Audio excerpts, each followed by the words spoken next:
Hey guys, welcome to this episode of The Rachel Cruze Show. And today is a really fun episode. There's so many things that I love in this one episode. One being my friend and Ramsey host, Courtney Dyksterhouse is here. Oh, thanks Hi, for Courtney. having me. Thanks for being here. All the things. I'm excited. All the things.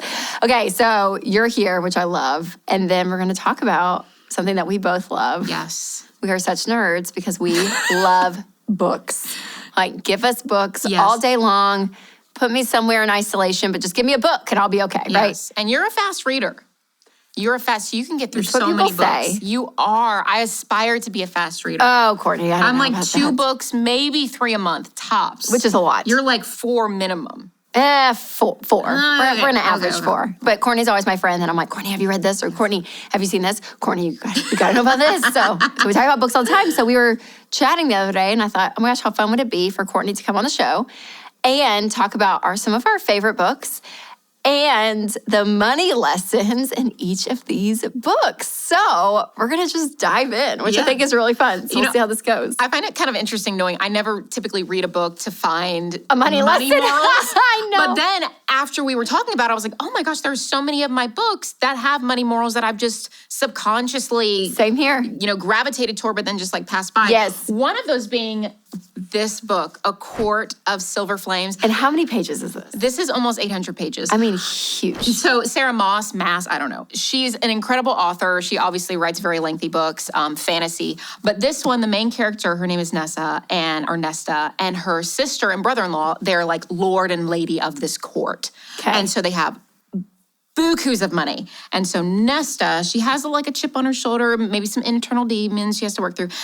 And she's spending all the court's money. And so she's spending. And then finally they say, enough's enough. They're cutting her off. No more. And her so she now has to find her own way and make her own money and then face those internal demons. And so I thought a great money moral of this is boundaries with money and family. Yeah. I mean, how do you know when to have the difficult conversations? When is it time to close the door or say no more or say no at all? When you're spending all the court's money, You're spending all sometimes the you have court's to money, stop. girl. I Sometimes know. you have to stop. I know. Oh, that is so funny. Great book, though. You like that book. Loved it. I love her stuff. And it's a interesting. series, right? Yes, this is the 5th one in the series, and I think there's 2 more that are going to be coming out. Okay. Yeah. Okay, what do you got? Okay, so this one is Kristen Hanna's Great Alone and The Great Alone. I love her. She wrote The Nightingale. I know, 4 Winds. She, yes, so many of her books I just love so much. And so this one, I was like, man, what could be the money lesson in this one? Because this wasn't probably my favorite of hers, but the family ends up moving to Alaska. So the whole book is based on them really living this totally different lifestyle in Alaska. And you have to there's not a lot of people in the town, so you have to befriend a lot of the people because one person is the hunter and one person has this and that, and they help you survive because the winters in Alaska, not that I know from firsthand experience, but I think is really rough. So there's apparently a lot of snow, all that. Yep. So the survivalness of that is really tough, right? So anyways, the family, there's a lot of dysfunction in here, all the things, but they end up going to Alaska first and foremost because the dad's friend, I think is what it was, in the military had passed away and left it in his will was this property in Alaska. So that's why they went. So the moral of the story is just because it's free doesn't mean it's good. Because they had a really rough time in Alaska, and you read all about it in here. It's a really good book. But Just because something's free does not mean it's good. That's a good lesson. If any of you leave me property in Alaska in your will, I may not take it. Or you just might go in the summer. That's right. That's right. It'll be seasonal. It'll be seasonal. Snowbird. Yeah, right. That's great. Oh, but great book. That's a great, okay, I know I need to read some of her stuff, so that's just another reason why. I know, it's great. Okay, I know that you've read this one too, right? No, I People We Meet on haven't. Vacation? I've not read it. Oh, okay, so I haven't physically read it, but I audibled it. Okay. And this one I thought was really good. Okay. Here's the story of this. So the main character, her and one of her best friends, which is a male, they would always go on these trips that her company paid for because she was a writer. And so she would go on these extravagant trips and she would write about it. Anyways, they had a falling out. And so now she wants to try to reenact this life that they had together going on trips every single year. And so she tells her friend, hey, let's go on a trip that my company's paying for. The twist of it is company isn't in fact paying for it because they're like, no, we don't want to. I think they're going to like Palm Springs. And the company's like really luxury. They're like, no, there's nothing there that we're going to be interested in you covering. And so she pays her own money to go and have this experience. Meanwhile, Alex is her friend, is going on this trip with her thinking that, okay, well, I guess your company's paying for it. It's free. But the thing is, she doesn't hardly have any money. And so she's paying for like this really crappy hotel. And all these things go wrong. And so here's where I feel like she went right with this. One, Poppy is the main character. She went right with living in her means, right? Like she didn't try to go get the 5-star hotel on a credit card just to try to maintain the, experiences that they had together. Yes. But where she went wrong is you got to be honest about your financial situation with the person that you say that you love the most. It's like you can't be telling them that. Is there a love at the end, or is that like you can't? Well, maybe. I feel like Emily Henry, all of hers are about love. So I feel like it's safe to say like there is this dynamic of love. Okay. That I think is great. Yeah, I think it's great. But don't lie to the people that you love about money. You got to be honest. If you can't afford it, you can't afford it. When you go to Palm Springs. So good. Okay, next is The Measure. So this book was really interesting. So it basically is everyone around the world who's 18 or older wakes up one day and there's a box sitting at their front porch. And within the box is a string. And depending on how long the string is or how short the string is how long you have to live, basically. Yeah. That is just makes my stomach turn. It's crazy, yes. Wow. So the whole book, it follows, I think maybe like 6 people and their journeys. And then of course, like any good book, I don't want to ruin it, but their stories start to intertwine. That's amazing. Throughout, which I love that. Where I'm like, that person, okay. Yes. So it's fascinating though, because if you even think about that, how society reacts, right? So like, I don't want to give everything away, but it's like a small part, like there's a political campaign. And it's like, okay, well, if the person running for office has a short string, is it worth putting them in office if you know they're probably not going to do a second term? Like that something's going to happen to them. So vote for the person that has the long string. But then does everyone know what you're? Yeah. You can say it. You can like publicly. Yep.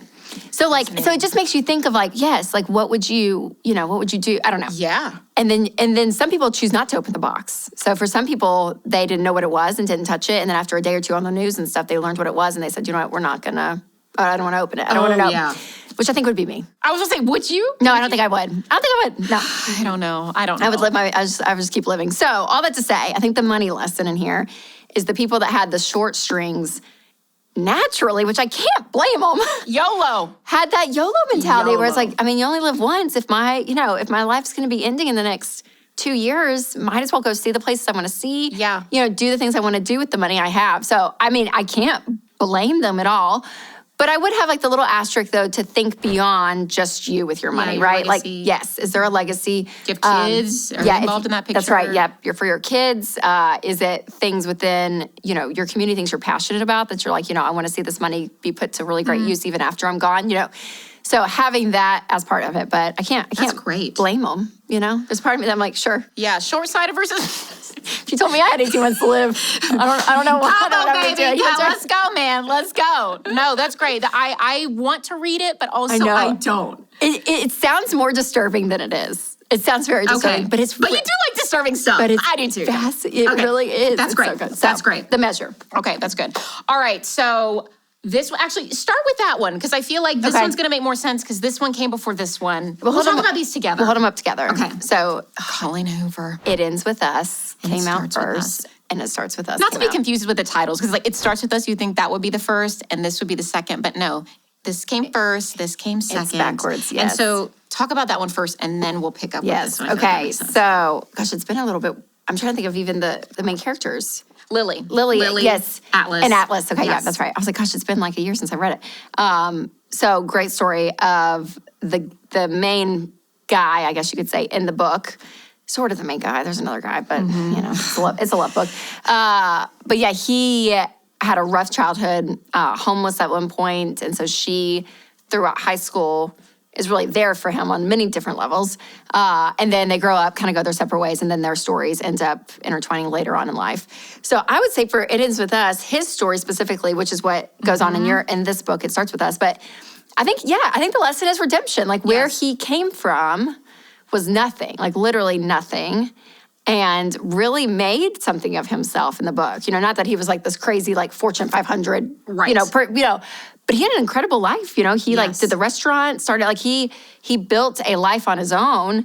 And so it just shows that, regardless of what your story is or where you came from, the ability to say, hey, I can actually do something with my life, even if I've had hardships and all that. So it's beautiful. It's a great book. Yes. I feel like both of the morals in both of these are the same financially. Yes, like we're on the talking money. financial. We may be aspect of stretching, things. trying to find. Yes, we just really like Colleen Hoover, so we had to find a way to put her in this. Really trying to find a way. But no, I mean, like a little bit more. I know you haven't read this one, so I'm not going to give too much away. But Atlas, experiencing homelessness when he was a child, and then he is able to run his own restaurant, and so like just seeing where you start doesn't have to be where you end. Yes. Like your start doesn't have to be your ending. You can make your own life. And I know that it's harder and some people are more disadvantaged, but I find so much hope in knowing like you have so much power, and your mind is one of the biggest things that keep us from where we want to be, even like myself included. I'm not speaking to anyone in particular other than for me. Yes, like our mindset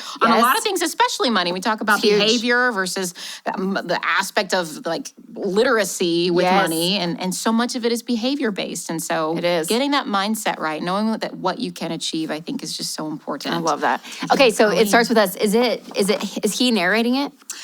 It's multiple perspectives. Okay. Yes. So but it goes back before this? It continues. That's what's so confusing, because people thought that it was back in their childhood. That's what I thought too. Oh my gosh. It picks up the last scene of that book. Picks up right here. And it is so good. I read it in like 3 hours. I was a speed reader for this one because it was that good. Jeez, I can't believe I haven't read it yet. Okay, so the next book is The Hunger Games. This is a classic in my world. Let's be honest. I'm sure all the people that are writers are rolling over in their graves, and those who are still alive be like, that's not a classic. But to me, this was my classic childhood, The Hunger Games. I know, I have so many stories about this. I remember being in high school, and I had just recently broken with my boyfriend, and so I didn't eat in the cafeteria. I went to the library, and I literally opened The Hunger Games. It gets worse. I would read Hunger Games with one of my best friends, and we would open the Bible, and then we would find parallels. You would. Needless to say, we were really struggling to find them, but we tried. And now you're here years later to find parallels with money with me. That's right. But I do think that there is like such a good money moral to this story that's super important. So the Capitol, for anybody who's read the books or seen the movies, you know that the Capitol is this all-powerful body of people who try to take all control over these 12 districts, 13, spoiler alert. And so when they do, they take all their money, they take all their power, and then they send 2 people each year into the Hunger Games from each district where they fight literally to the death. And then in return, if you win, if you're the victor, then you get your own nice like bougie house for the rest of your life. And then your district for the year gets food. So of course, all of these districts, knowing that they're in severe poverty, are trying to win each year, so they can survive. Yep. And so I feel like this book is such an important one because we talk about this all the time here. Money just makes you more of who you are. Yes. It just makes you more of who you are. It's the magnifying glass. So if glass. you want power, you're gonna find more ways to be more ugly with power when you have more money. And so you gotta get your mindset right. And I think, it's like, if I had more money, then I would just be this. It's like, no, you'll just be the same as you. You'll just be richer. Yes, that's right. And you'll probably make more silly mistakes. I know. And control people along the way. So, Hunger Games, man. Katniss Everdeen. Makes you more of what you already are. More of who you are. All right, another one. Oh. Gone Girl. That's a great one, Rach. Yes, I know. We're going back in time here with these. Yeah. Okay. This was a great one. Great thriller. I'm sure many of you have read it or seen the movie. Ben Affleck is in it. Is one of the characters in the movie. But yeah, so basically, this is a hard one because I don't want to give anything away. But Amy, who's one of the main characters of the book, you don't know what has happened to her. You're kind of reading and kind of figuring out, oh my gosh, is she dead? We're not sure. And in the middle of the book, everything shifts and you get her perspective and it's just crazy. So basically, she's nuts. She's nuts, okay? So, Amy, you crazy. Amy. You're crazy, Amy. Girl. So I'd say the money lesson in here is make sure not to marry someone crazy and to talk to your spouse about money. Because there were scenes where, the garage door would open and there would be like all this crazy stuff that she bought and like racked up, credit card debt, all that. Yep. And he was like, what? I had no clue. And so there were these moments throughout the movie you could tell that they were not on the same page. So it's a money lesson there, you guys. Be on the same page with your spouse. We also don't think have the same values. We could be living totally separate. Like we could have a separate life just financially alone. Yes. Like even just like you buying something on Amazon without like your spouse knowing. Yeah, that it's like you just have your thing over here. You're partly living like a separate life. Yes. In an aspect, which is kind of hard to digest. Strange. But it's true. I know. It can really become divisive and sever relationships. So totally. Great moral. The last one that I have to present to you is Where the Crawdads Sing. Yes. And this, if you've read the book, you know that this is, nobody that I've ever talked to about this book has said, that's not good. Everyone that I've spoken to is like, this is an incredible book. Yes. The movie I thought was really good too. For people who can't remember it, a high overview, Kaya, the main character here, they called her the Marsh Girl because her and her family lived in poverty. And so they lived on the outskirts of this really rich town and they were in like the marshy lands. And so Kaya, she loves nature and she's really, really smart. And so she met this guy, Chase Andrews, I think that's his last name, one of the affluent teens there in the city. And so he would come and they had a relationship. And then she found out, she never left the marsh until one day. And she left. Well, she did sometimes, or very rarely. Yeah. But she saw him in town with another woman and a ring on her finger.